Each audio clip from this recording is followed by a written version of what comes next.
গৰু খালে ধৰ্ম যায় মানুহৰ, ছাগলী খালে ধৰ্ম নাযায়।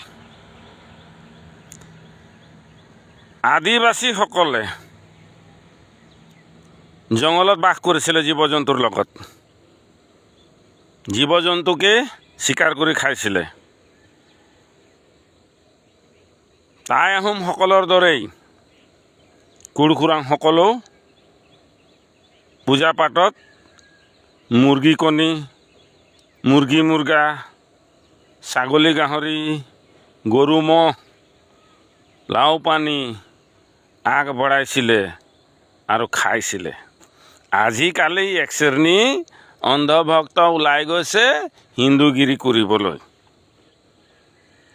ৰিলিজিয়াছ প্ৰেক্টিছ কৰাৰ কাৰণে এতিয়াও আদিবাসী চুবুৰীবিলাকত পূজা কৰা আইথান আছে।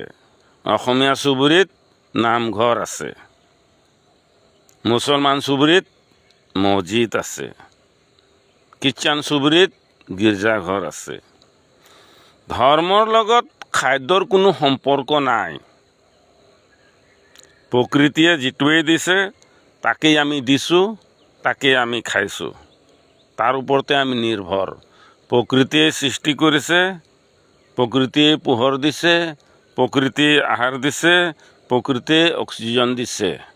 প্ৰকৃতিক আমি মাতৃ আৰু প্ৰকৃতিকে আমি পিতৃ আৰু পূৰ্বপুৰুষক জন্মদাতা হিচাপে তেওঁলোকক আগবঢ়াওঁ আৰু তাকেই আমি খাওঁ।